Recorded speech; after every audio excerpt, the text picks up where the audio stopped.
some thoughts about the game, and we'll just go from there. Well, anytime you can get the win in game one, that's a big one. You got to battle through the nerves of game one out here, and not terribly familiar with your opponent. We didn't know a whole lot about Delgado. Knew they were good, and they showed that. And they showed a lot of heart. They could have just given up when we got a big lead on them. But boy, they battled back and gave us all we wanted. I'm just really proud of all our kids, the way they handled themselves this game. 6 runs in the second inning. Talk to us about what that means for confidence in the dugout.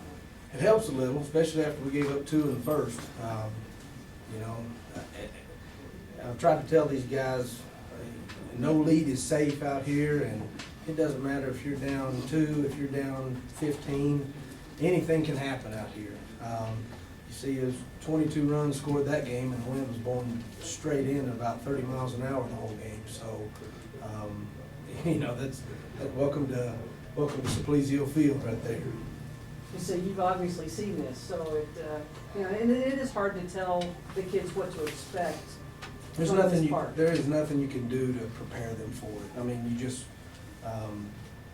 you try to tell them and try to explain to it, but there's nothing like coming out here and playing in front of 6,000 people in this climate, and it's phenomenal. And you just hope your kids respond and don't get too nervous and try to keep a level head about it. So, and I feel good that our guys did that today.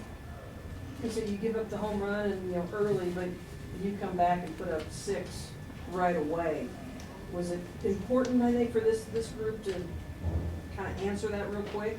Yeah, we've had a lot of comebacks this year. That's one thing that this team is kind of known for.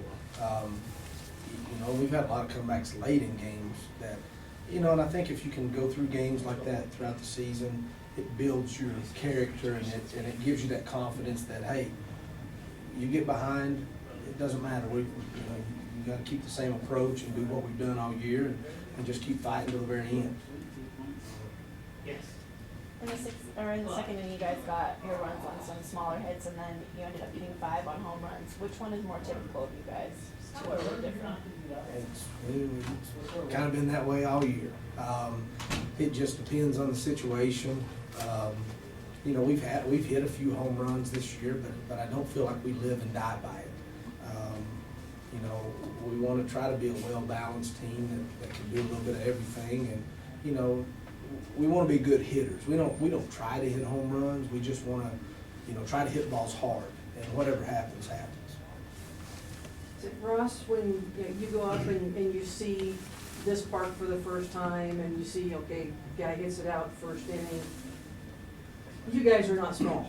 It's kind of hard not to swing for the fences every once in a while. No, I mean, sometimes you kind of mess up and take a big swing, and kind of look down at Coach Sheldon, he kind of gives you the look not to do that again. But you just gotta, this whole year we've been doing a good job hitting. You just gotta keep doing what we're doing and keep putting it together. So 2 home runs in 1 inning, and really it could have been 3. The one that they called foul, we're like, it was, if it was foul, it wasn't foul by much. Let's just put it that way. But you guys really did have a range of your game with the bunts. As Joe said, with all the home runs, we field the bunt a couple times, we're in this game. Is it just kind of a feel for this club when to bunt, when to swing away? And Yep. I mean, we practice bunting a lot, so I want all our guys to be ready to, even though we're not the fastest team in America, but I want everybody in our lineup to have that ability anyway, because you never know when you're going to need a bunt to either get a guy over, to try to get a hit. I mean, heck, even Big Ross has a bunt for a hit, and Bussy here has a bunt for a hit or 2 this year. And, those guys, it probably takes them 10 seconds to get to first. So, and that's not what they're known for, but it's you want to be well balanced as a team. So Brian, 4 for 4. I mean, you kind of do a little bit of everything. you just feeling good today, and, you know, you see one ball leave the park, and everybody just kinda got in the swing of things today. Yeah, I was just trying to stay calm at the plate and let the game come to me, and not let the nerves get the best of me. So, A little nervous all morning? not too nervous, Yeah. more nervous about pregame than anything. Yeah. Heard a couple of guys at breakfast were already in full uniform. Wake up ready to go? Absolutely. And somebody said they saw them at breakfast and they were ready. A couple of our guys, I have to get them mandatory coffee and more than one cup, so, and like triple wake-up calls, so, those guys know who they are, so. Guys, anything? Raymond, first experience of this, and looks like you guys are just, you're making yourselves right at home and ready to go. Yes, man, it was definitely a crazy atmosphere, but, I mean, that's what we live for. We've been talking about Junction the whole year.